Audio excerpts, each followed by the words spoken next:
गठबंधन और एनडीए उपचुनाव यूपी के आने वाले हैं और दोनों एक ही जैसे हालात में आ गए हैं। जी हां, इंडिया अब एनडीए दोनों गठबंधन असमंजस में क्यों, सहयोगियों पर भरोसा नहीं कर पा रही है सपा और बीजेपी, क्या है पूरा मामला, चलिए चलेंगे जानेंगे खबर को विस्तार से। तब तक आप हमारे चैनल टीसी न्यूज चैनल को लाइक एंड सब्सक्राइब करना बिल्कुल भी ना भूलें। आपको बता दें कि यूपी में 10 सीटों पर होने वाले उपचुनाव के लिए सभी पार्टियां कमर कसती हुई दिखाई दे रही हैं। इंडिया और एनडीए दोनों गठबंधन में जीत शेयरिंग को लेकर और साथ ही साथ सीट शेयरिंग को लेकर सियासी दरार छिड़ चुकी है। सपा ने कांग्रेस नाराज है तो वहीं ये सब यहाँ हरियाणा चुनाव का नतीजा है, तो वहीं बीजेपी से निषाद पार्टी। सपा और बीजेपी को सहयोगी पार्टी पर भरोसा नहीं हो पा रहा है और सीट शेयरिंग को लेकर मामला फंस रहा है। बीजेपी और सपा अपने दम पर चुनाव जीतना चाहती है, तो वहीं उत्तर प्रदेश की 10 विधानसभा सीटों के उपचुनाव का बीते मंगलवार को औपचारिक ऐलान हो चुका है और चुनाव आयोग महाराष्ट्र, झारखंड के साथ यूपी उपचुनाव की तारीखों का ऐलान कर सकता है, नहीं बल्कि कर चुका है। उपचुनाव से सत्ता का खेल बनने और बिगाड़ने का फिलहाल कोई खतरा नहीं है, लेकिन साल 2027 का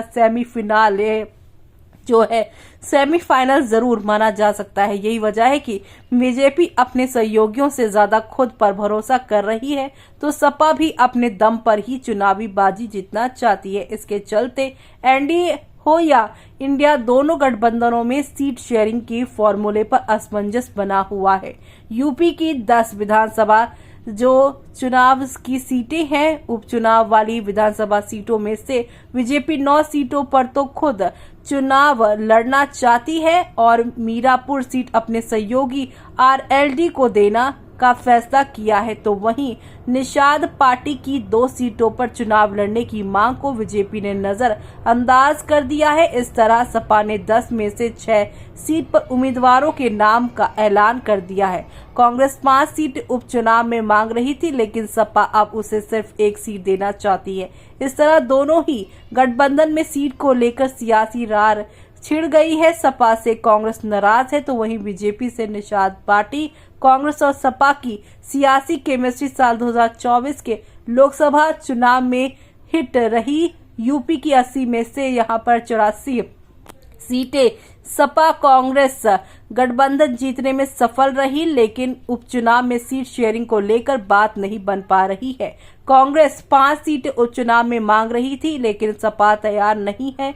सपा ने कांग्रेस को भरोसे में लिए बगैर 6 सीटों पर कैंडिडेट के नाम का ऐलान भी कर दिया, जिससे फूलपुर और मजबा सीट भी शामिल है, जहां कांग्रेस अपने दावेदारी कर रही थी। इस तरह से कांग्रेस के लिए बड़ा झटका है, तो वही सीट शेयरिंग को लेकर यहाँ पर जो है फंसा पेच है। उपचुनाव की गाजियाबाद, खैर, मीरापुर और कुंद्र की सीट ही बची है। कांग्रेस को सपा सिर्फ गाजियाबाद सीट ही देना चाहती है, जबकि वो मीरापुर और खैर सीट भी चाहती है। सपा किसी भी सूरत में यहाँ पर मीरापुर सीट नहीं देना चाह रही है। इसके चलते मामला उलझ गया है और कांग्रेस इस सीट से तैयार नहीं है। ऐसे में गाजियाबाद के साथ खैर सीट भी देने का ऑफर सपा की तरफ से दिया गया है, जबकि कांग्रेस गाजियाबाद के बजाय मीरापुर सीट चाहती है। इसके चलते ही यूपी ही नहीं, महाराष्ट्र में भी सियासी पैच फंस गया है। कांग्रेस में एक घड़े की मंशा है और यहाँ पे पार्टी सभी 10